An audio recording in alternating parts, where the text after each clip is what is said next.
Hi guys.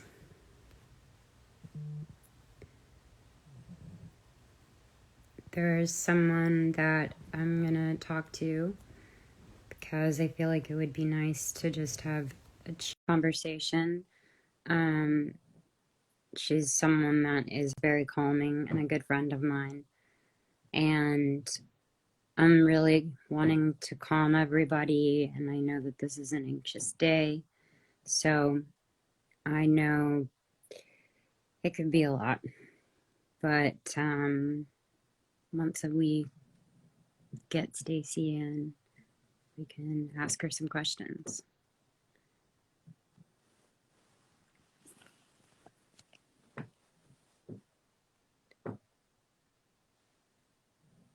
Sorry, I'm just reading your comments. And yes, I'm not presented in the right manner, so sorry, but this has been a long day. It's waiting. Unable. Every time I try to do one of these, it's never quite right with me. Okay, I think we tried. We're trying again.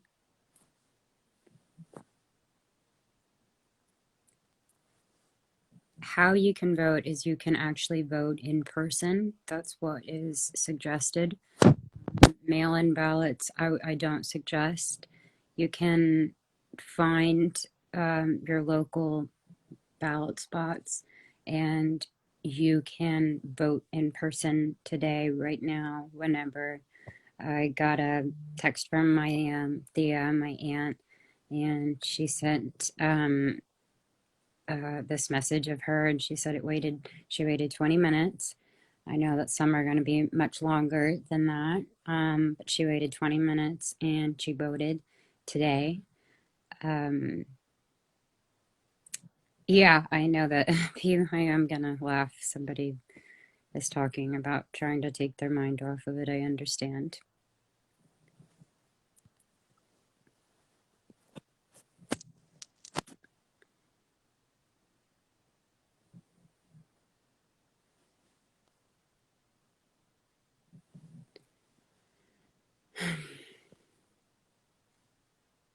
I'm trying to see if I can get her in, but if you guys have any questions for me about any of this, definitely would recommend it, and I could try to answer as best as I can.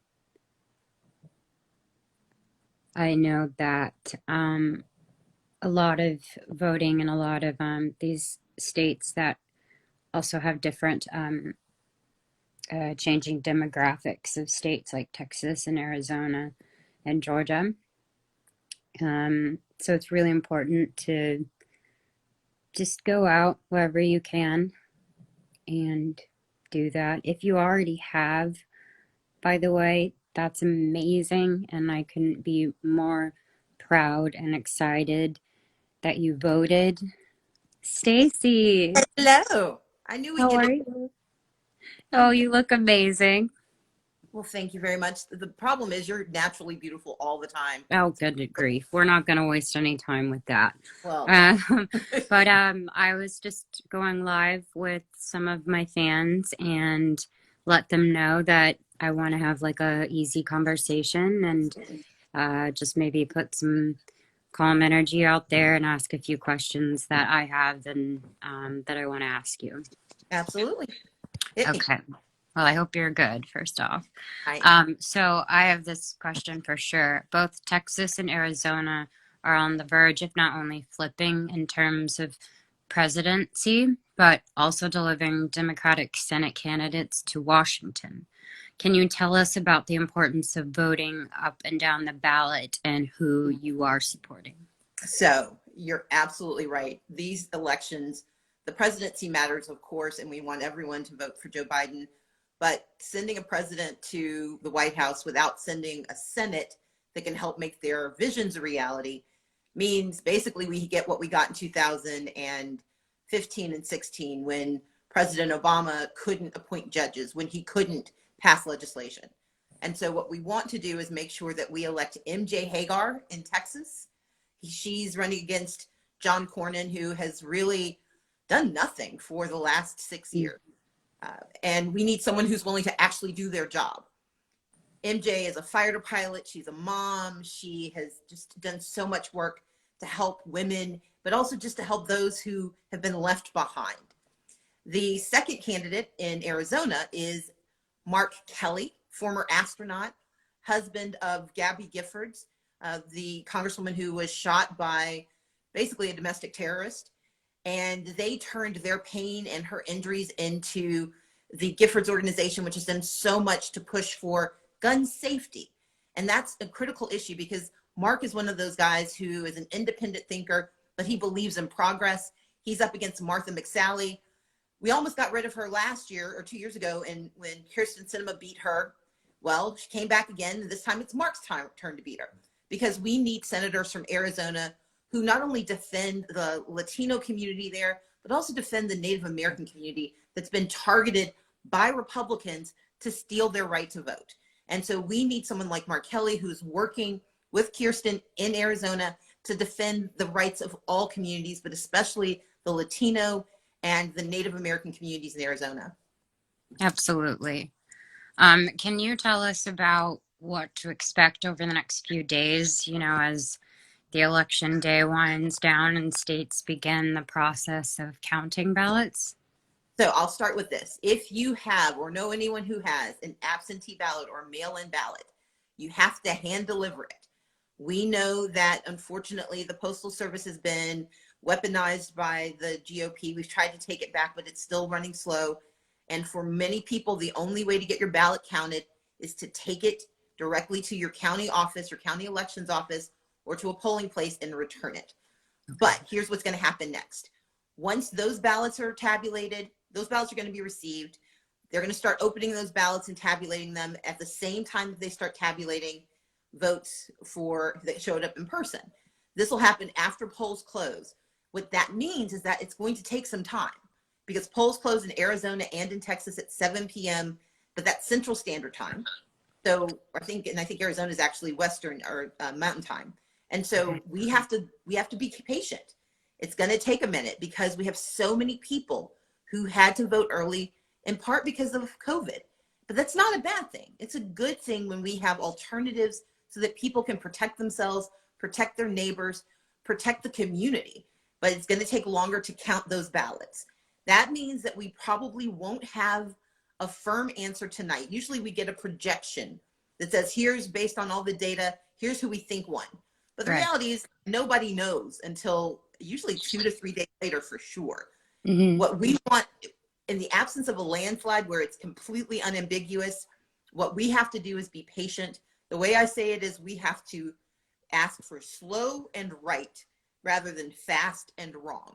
Because if we get a quick answer, it could miss thousands of people, in fact, millions of people who voted by absentee, who need to fix their ballots, called curing it. Those are often Latino voters, Black voters, Native American voters who are routinely treated more harshly if they make a mistake. But we've gotten good laws on the books so that they have a chance in some states to go and fix their ballots. But that means it's going to take longer for us to get a firm answer. But that's a good thing because a delay means the process is working. If they just speed through it, that means some people are going to lose their right to vote, and that's not the outcome we want. Right, exactly. That's very true. Thank you for answering that question. But on that, we're on the cusp of major victory due to the changing demographics of states like Texas, like mine, Arizona, and Georgia. Can you talk to us about the importance of people of color turning out today? So I know there's a lot of suspicion or cynicism from Black and brown communities about voting. If you're Black, if you're Latino, if you're Asian American, if you're Native American, you have seen your votes be discarded and your voices being trampled. I know it. I grew up in Mississippi. And so I'm very aware of this. But here's the difference. When I was growing up, there weren't enough of us. We could demand what we wanted, we could fight for it, we could march for it, but we always had to rely on other people joining us for our voices to matter. And what's happened over the last 20 years is there's so many more people of color who have common beliefs. We may not have a common ancestry, but we have a common history, and we Yeah. can have a common future. And what I've tried so hard to do, the reason, Selena, I love working with you, is that I know that the success of the Black community is intertwined with the success of the Latino community, which is Right. intertwined with the success of the Native American community. And we have one of the fastest growing Asian populations in the South, in Georgia. And for Wow. me, it's always about how do we link arms and take our differences and use them to build a common future. Here's the way I put it. Demography changes fast.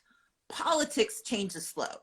But when demography and politics meet, that's when destiny happens. And we're at that moment. There are more young people of color than ever before in our history. And I'm Gen X. I'm not gone yet. So we can take all of these young people, all of those folks who are like myself in middle age, all those folks who've been waiting for decades. And together, if we vote, we can actually not only change who goes into office, but we can hold them accountable for what they do once they get in. And Yes. that's really the power of who we are and what's at stake.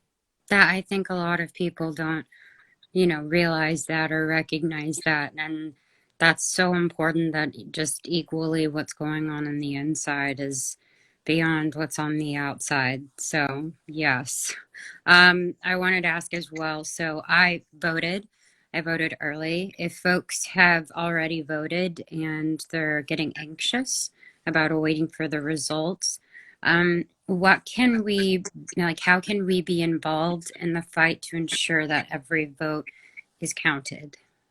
So right now, the best thing every person can do is call 5 people and just check, see if they voted. And don't let them say, oh, yeah, yeah, yeah. Ask them how. Because usually if you Right. ask how, you'll get the truth. The people will say Right. they voted just to get you off the phone. Look, I'm moving. I'm moving from one house to another. And I've spent part of my like brief snippets of time I've had to call different service providers. But the first question I ask after they answer my questions, the first thing I say is, have you voted yet?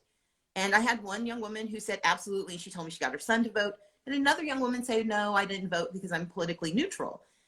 And what I wanted her to understand is you may be neutral, but politics aren't. And Right. what politicians decide affect you whether you voted for them or not. So why not add to your odds and vote? And we can spend our time right now calling through our friends. Don't randomly call AT&T, but call your friends, call your Right. family. And even if you think they voted, things happen. People get sick. People get distracted. They had a bad day at work. Call and make sure they have a plan to vote, that they know where to go and vote, and just encourage them and say, don't lecture them. Ask them, will you go and vote because it helps make our lives better? Yeah. It won't It's hurt our you not future. to vote. It is. It won't hurt you not to vote. I mean, it won't hurt you to vote, but it will hurt you if you don't vote. Yes. I agree. Lastly, I need this, and I'm sure a lot of people need this. Uh, a lot of us are rightfully anxious at this moment. Can you give us 3 practical tips to soothe our worries as we head into election night? Number one, no one knows what they're talking about. If they show So I don't care if they show you 12 charts and they have really, really pretty heat maps and needles that spin around counterclockwise. No, they don't know. They don't know if we haven't closed the polls. So number one, nobody knows what they're talking about. Right. Everyone is pontificating is the nicest way to say it, but there's a more vernacular way that I'm not allowed to say on in public. So that's number one. Number two, if we have done what we can, that's all we can do. It's kind of a Zen thing, but just remember, we've done our part. If you've called those 5 people, if you voted yourself, if you volunteered, if you did Instagrams, if you did what, Selena, what you've been willing to do, if you've done something, then you've done your part. And what we can do is prepare ourselves for either joy or work, because that's the reality. The third reality is this. I grew up in the South, a Black woman who grew up working poor in the deep South. We can survive anything. We don't want Right. to have to survive. We want to thrive. And that's why Yeah. we're working so hard. But if the worst outcome is what becomes the answer, I'm living proof you can get through it. I spent 2 years ago in 3 days, I lost in public to a man who controlled the outcome of the election, who has denied health care to the people of Georgia, who has been horrendous in terms of leadership on COVID, and who basically is just mean. And everything in me wanted to curl up. But what I can tell you is that fighter, number one, it gets things done, because I may not have become governor in 2018, but I was part of making the right to vote a conversation in Right. 2020 and making it more fair than people expected. And that means that no matter what the outcome is, I mean, by God, it better be Biden. But if it's not, we will survive that, and we will work even harder to make the change that we need to make, because we don't elect saviors, but we also don't have to live under tyrants. We have options. And if that becomes the issue, we will redouble our efforts and we will fight for our democracy for another day. But I believe that we will win. I truly do. Absolutely. I can't thank you enough for getting on this live with me really quick. I wanted something calm and I wanted you to just tell me some stuff. And I hope some people were on and can feel a bit, calm as well. But I'm sure I'll speak to you soon. You're my girl. Selena, anytime, anywhere. One last thing I'll say is, guys, if you have any questions, go to 866 our vote. Go to iwillvote.com or go to voyavotar.com. voyavotar.com to get information in English or Spanish. iwillvote.com or voyavotar.com, or dial 866 our vote, and we will be there to make certain you have all the information you need to change the world. That's perfect. Thank you so much. Take care. Have a great day. You too. Bye.